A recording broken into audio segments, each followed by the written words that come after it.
It starts long ago and continues today with lots of fire and ice, mountain peaks and ocean waves, and more time than we can imagine.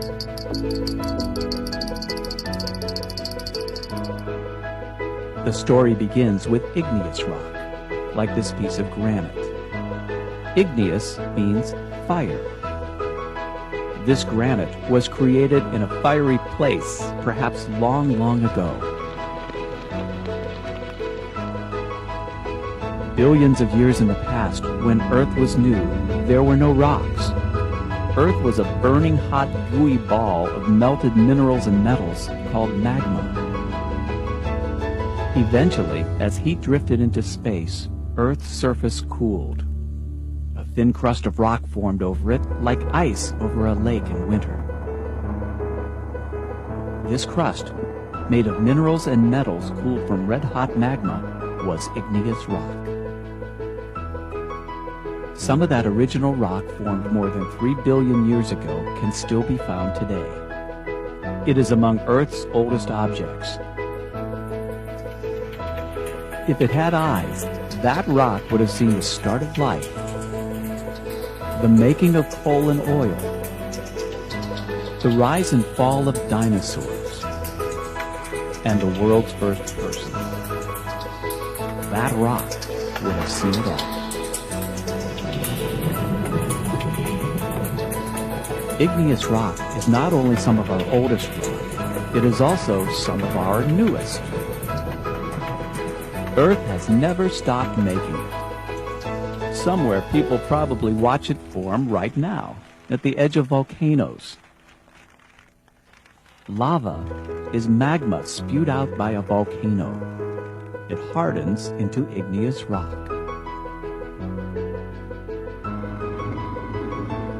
Volcanoes also show us that the inside of Earth is still full of fiery magma not cooled into solid rock. Igneous rock occurs in many forms. They vary according to the kind of minerals and metals they're made of and how fast they cool. Granite cooled slowly underground over thousands of years. Obsidian, which looks like black glass, cooled quickly, as did pumice, which floats in water. Though varied, all igneous rocks hardened directly from magma. The second rock of our story is sedimentary rock. Sedimentary rock develops through a long process that starts with weathering and ends with lithification. Weathering breaks down rocks on Earth's surface through mechanical, chemical, and biological forces. In mechanical weathering, heat, cold, ice, wind-blown sand, and falls slowly crack and wear down rocks. In chemical weathering, rock dissolves in rainwater, which is slightly acid. In biological weathering, plant roots both crack and dissolve rocks. Weathering occurs slowly, but old gravestones in cemeteries show what can happen to exposed rock. Over time, even huge mountains weather bit by bit into sand, dust, clay, and minerals dissolved in water and disappear. 200 million years ago, the Appalachian Mountains were several times their present height. Where did the mountains go? They get carried away through erosion. Wind, and especially water, moves each bit of mountain rock downhill. Eventually, eroded rock fills up nearby valleys or gets carried away in a river out to sea.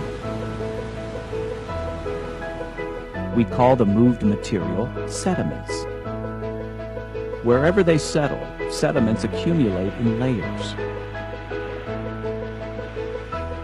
In oceans, sediment layers may grow higher than our tallest mountains. Upper sediment layers press down on lower ones. This helps lithification, the process that turns sediments into stone. Sometimes layers get squeezed so hard, sediment grains get shoved into one another and lock into place. Other times, water evaporates from a layer and leaves behind minerals that glue together the tightly packed grains. Either way, what was once sand, mud, or gravel becomes sedimentary rock. Depending on how it formed, sedimentary rock may be quite hard, or rather weak and crumbly. Sedimentary rock may not stay forever where it's settled. Strong forces within Earth sometimes push up rock from the bottom of a valley or an ocean into spectacular peaks and long mountain chains. Once sedimentary rock, or any other kind of rock, gets uplifted, it undergoes another cycle of weathering.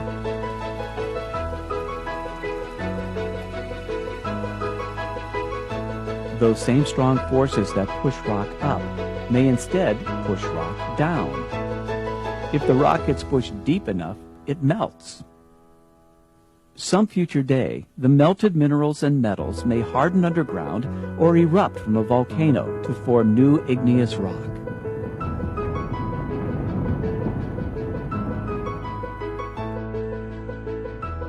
This story's third chapter tells about metamorphic rock. Metamorphic means changed.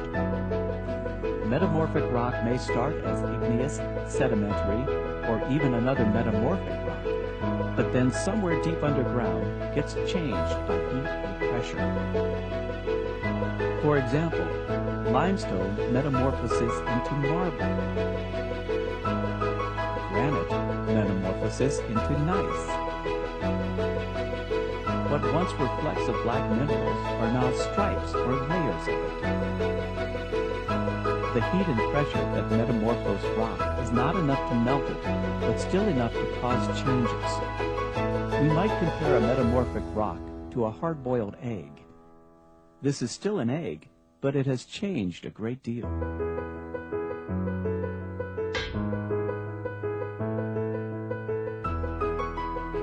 Many people consider marble to be the most beautiful of all rock. However, even the beauty of metamorphic rock cannot protect it from the forces of weathering. If uncovered, it too will eventually fall as sediments.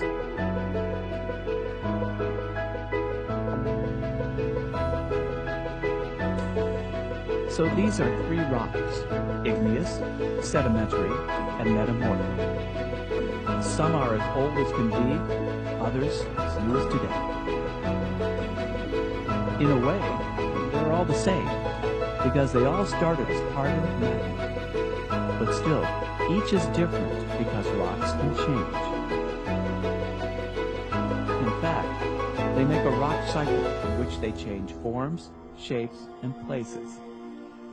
With each turn of the cycle, minerals and resources are remixed and unlocked, and the earth, through this change, remains rich and fresh. Who would have thought these three rocks could tell such a remarkable story? Main types of rock. You might be surprised to learn that rocks can actually change from one type to another. The term rock cycle refers to the processes through which rocks of one type are transformed slowly over long periods of time into rocks of another type. The ranger reminds you that you've already seen a few examples of this. For instance, conglomerate sedimentary rocks can be made up of pieces of igneous or metamorphic rocks, or even other sedimentary rocks. And igneous and sedimentary rocks, exposed to heat and pressure, can be transformed into metamorphic rocks. Now let's study the rock cycle in detail. Igneous rocks can be broken down through weathering, and the pieces can form sedimentary rocks. Igneous rocks can also change into metamorphic rocks when exposed to heat and pressure that change them but don't melt them completely. If exposed to high enough heat, they can melt back into magma to form new igneous rocks. Sedimentary rocks can break down through weathering to form new sedimentary rocks. They can also be transformed into metamorphic rocks through the action of heat and pressure. If they get hot enough, they can melt into magma to form igneous rocks. Metamorphic rocks can break down to form sedimentary rocks. They can also be converted into different metamorphic rocks when exposed to heat and pressure. Like igneous and sedimentary rocks, metamorphic rocks can melt into magma to form new igneous rocks. As you can see, the interactions between the three main rock types can take several different paths, and any rock can turn into another type of rock with the right conditions.